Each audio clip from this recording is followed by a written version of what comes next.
მასწავლებელი სასერტიფიკაციო გამოცდები 2021 წელი, ვარიანტი პირველი, ამოცანა ნომერი 13. ელექტრული ველი შექმნილია ADC წერტილებში მოთავსებული ორი ერთნიშნა წერტილოვანი მუხტებით. ესე იგი, A წერტილშიც და C წერტილშიც გვაქვს რაღაც გარკვეული Q მუხტი მოთავსებული და A წერტილში მოთავსებული მუხტის მიერ შექმნილი ველის პოტენციალი B წერტილში არის φ. ესე იგი, მოცემული გვაქვს, რომ პოტენციალი A წერტილში მყოფი Q მუხტის მიერ შექმნილი ველის პოტენციალი B წერტილში ტოლი არის φ-ი. ამასთან, როგორც ნახაზიდან ვხედავთ, მანძილი A-დან B-მდე, მოდით ავნიშნოთ R1-ით, ტოლი არის 4 მეტრის, შესაბამისად A-დან C-მდე მანძილს თუ ავნიშნათ R2-ით, R2 არის 3 მეტრი და გვაინტერესებს ეს ტოლი არის ჯამური φ, ჯამური პოტენციალი B წერტილში.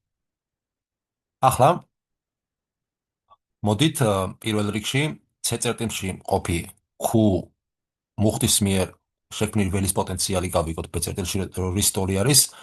ამისთვის ჯერ პირველ რიგში გავიგოთ BC რის ტოლი არის, როგორც ხედავთ, მოცემული გვაქვს მართკუთხა სამკუთხედი და ამ მართკუთხა სამკუთხედიდან BC ტოლი არის. რაღაც R-ით ავნიშნოთ, ეს ტოლი იქნება კვადრატული ფესვი, R1-ის კვადრატს პლუს R2-ის კვადრატი. ეს ტოლი იქნება კვადრატული ფესვი. R1 არის 4, 4-ის კვადრატს პლუს R2 არის 3, 3-ის კვადრატი. ეს კი ტოლი იქნება კვადრატული ფესვი 4-ის კვადრატს პლუს 3-ის კვადრატი, ეს იქნება 16 პლუს 9, ფესვი 25 და ტოლი იქნება 5 მეტრის. ანუ რა გამოგვდის, რომ პოტენციალი C წერტილში მყოფი მუხტის მიერ შექმნილი ველის პოტენციალი B წერტილში ტოლი იქნება K Q შეფარდებული 5-თან. ხოლო φ AB შესაბამისად იქნება KQ შეფარდებული 4-თან, რომელიც პირობის თანახმად ტოლი არის φ-ი. ნუ საიდანაც რა გამოგვდის, რომ KQ ტოლი არის 4 φ-ი. ახლა რადგანაც KQ ტოლი არის 4 φ-ი, ამ ფორმულას ამას თუ შევიტანთ ამ გამოსახულებაში, მივიღებთ, რომ FCB ტოლი ყოფილა KQ რადგანაც არის 4 φ, 4 φ შეფარდებული 5-თან. და ახლა რა იქნება ჯამური პოტენციალი? φ ჯამური B წერტილში გამოგვდის φ AB-ს პლუს φ CB,